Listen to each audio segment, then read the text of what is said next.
Olá pessoal, tudo bem? Espero que todos estejam bem. No podcast de hoje sobre a obra O Fenômeno UFO, eu gostaria de apresentar o seguinte título: Outros Mundos Além do Nosso. A ideia de que poderia haver seres inteligentes em outros planetas circula pelo mundo ocidental, na verdade, há mais de 2000 anos. Filósofos gregos da antiguidade, como Demócrito de Abdera e Epicuro, afirmaram existir mundos habitados por todo o infinito cosmos. Estudiosos de renome na Idade Média, como Alberto Magno e Tomás de Aquino, debatiam a questão da vida inteligente em outros mundos. E Etienne Tempier, bispo de Paris, decretou em 1277 que se tratava de artigo de fé cristã, que Deus podia criar quantos mundos habitados ele quisesse. Nicolau de Cusa, Giordano Bruno e Johannes Kepler foram algumas das figuras intelectuais importantes na Renascença que sugeriram que seres inteligentes viviam em outros planetas. O surgimento do pensamento científico moderno trouxe a questão da vida extraterrestre ao primeiro plano na mente de muitas pessoas. Um dos maiores best-sellers de 1686 foi a obra Diálogos sobre a Pluralidade dos Mundos, de Bernard Le Bovier Fontenelle.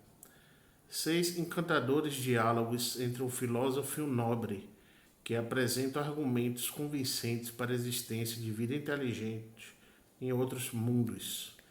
Em seus diálogos, Fontenelle deu um passo que pouquíssimos tinham arriscado antes dele, argumentando que não só os planetas em volta de nosso Sol, mas também mundos invisíveis orbitando outros sóis poderiam ser habitados por seres inteligentes. Muitos escritores da posteridade seguiram suas ideias, afirmando que os seres humanos compunham apenas uma dentre as incontáveis espécies de vida inteligente no universo.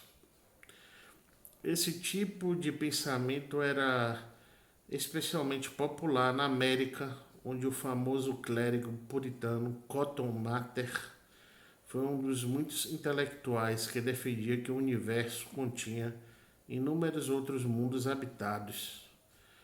Para muitos desses pensadores, parecia óbvio que várias, talvez todas, outras espécies no cosmos fossem mais inteligentes que nós. Seu argumento se baseava no conceito da grande corrente do ser, a crença universalmente apregoada até o fim do século XIX, de que o mundo da natureza formava um espectro de inteligência e ser, ao longo do qual cada ponto, desde Deus até a matéria crua, tinha seu ocupante necessário. Em sua forma clássica, conforme ensinada em toda a escola do mundo ocidental na Idade Média e na Renascença, a grande corrente do ser tinha a humanidade como seu elo no meio. Outros seres vivos desciam a partir dali, com os macacos apenas um degrau abaixo dos humanos, e assim por diante, até as criaturas mais simples e o reino da matéria não viva abaixo deles. Acima da humanidade, em reprodução idêntica, ficava o reino das inteligências incorpóreas, espíritos, anjos e arcanjos subindo de patamar em patamar até os pés do trono de Deus. A chegada da Revolução Científica no século XVII fortaleceu a metade inferior da sequência, revelando as diversas semelhanças biológicas que aproximavam a humanidade e seus parentes animais, mas cortou a extremidade superior da grande corrente do ser, pois conversas a respeito de anjos e espíritos saíram de moda. A lacuna foi preenchida pelas especulações em torno de vida extraterrestre. Se seres inteligentes mais sábios que a humanidade habitassem outras partes do cosmos, a grande corrente estaria completa, embora nem todos os seus elos fossem vistos a partir da perspectiva limitada da Terra. Benjamin Franklin falou em nome de muitos pensadores do século XVIII quando afirmou que há um número infinito de mundos sob o governo divino, e se este nosso mundo fosse aniquilado, não faria falta no universo. Com o advento da Revolução Industrial e o surgimento das ideias acerca do progresso, essa crença em seres extraterrestres mais inteligentes que a humanidade mudou inevitavelmente para a crença de que os habitantes de outros mundos devem ser muito mais avançados que a raça humana em um sentido estritamente tecnológico. Na época de Franklin, fomentava-se uma nova revolução tão dramática quanto a que fora lançada por Copérnico 2 séculos e meio antes. À medida que a segunda metade do século XVIII avançava, os filósofos propunham a teoria ousada de que a Via Láctea, aquela faixa irregular de luz que se estende através dos através dos céus da Terra, era um vasto disco de estrelas. E algumas áreas estranhas e leitosas de luz chamadas nebulosas eram outros discos do mesmo tipo. Foi só em 1920 que a segunda parte de seu salto conceitual encontrou prova conclusiva, mas muito antes disso, a visão de um cosmos vasto o suficiente para abrigar inúmeras galáxias já assolara a imaginação coletiva do mundo ocidental. Já se tornara quase um artigo de fé entre as pessoas estudadas que um universo tão imenso não teria sido criado somente para o benefício dos seres humanos. Embora alguns autores, notadamente William Whewell, contra-argumentassem a existência de vida extraterrestre por fundamentação religiosa, o consenso da época era contrário a eles. A crença na existência de vida extraterrestre se tornou tão difundida no começo do século XIX que, quando um jornalista de Nova York, chamado Richard Adams Locke, escreveu uma sátira sobre a literatura especulativa de vida em outros mundos e a publicou em 1835 na página do The New York Sun, a população norte-americana e de várias outras nações a levaram a sério. A sátira de Locke dizia que o astrônomo Sir John Herschel, equipado com um poderoso e novo telescópio, localizara a vida na Lua.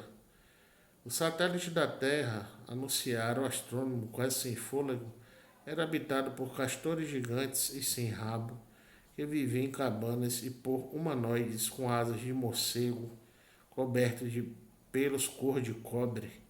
Por mais bizarro que isso parecesse, as pessoas aceitaram como fato, e durante algumas semanas a descoberta de vida na Lua foi anunciada como um dos maiores triunfos científicos da época.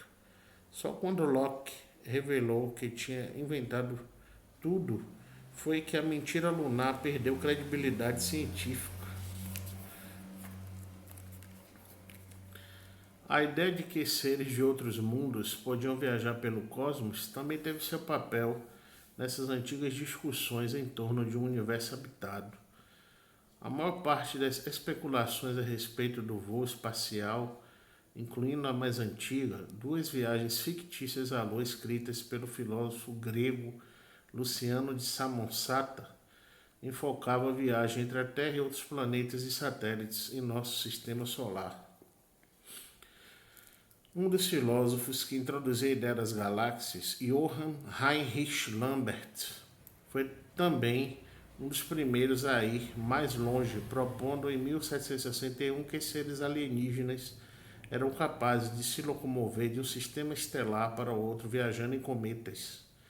Ciente da vasta escala de tempo implicada por uma viagem interestelar sobre um cometa, ele imaginou formas de vida para as quais milhares de anos da Terra contavam como alguns dias apenas.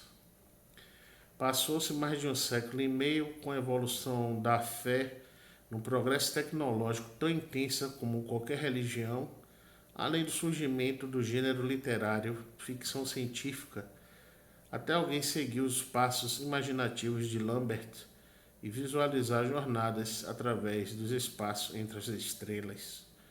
Quando esses voos espaciais da imaginação finalmente decolaram, a longa história da especulação em torno da vida em outros planetas lhes garantiu um público cativo. Mesmo assim, seria necessário outro movimento na cultura popular para tornar uma parte considerável desse público suscetível à afirmação de que viagens entre as estrelas já estavam acontecendo. Uma das figuras mais influentes nesse movimento foi um sujeito rechonchudo de óculos e bigode de morsa chamado Charles Royford. Então, pessoal, esse foi o podcast de hoje. Eu agradeço pela atenção de todos e até breve.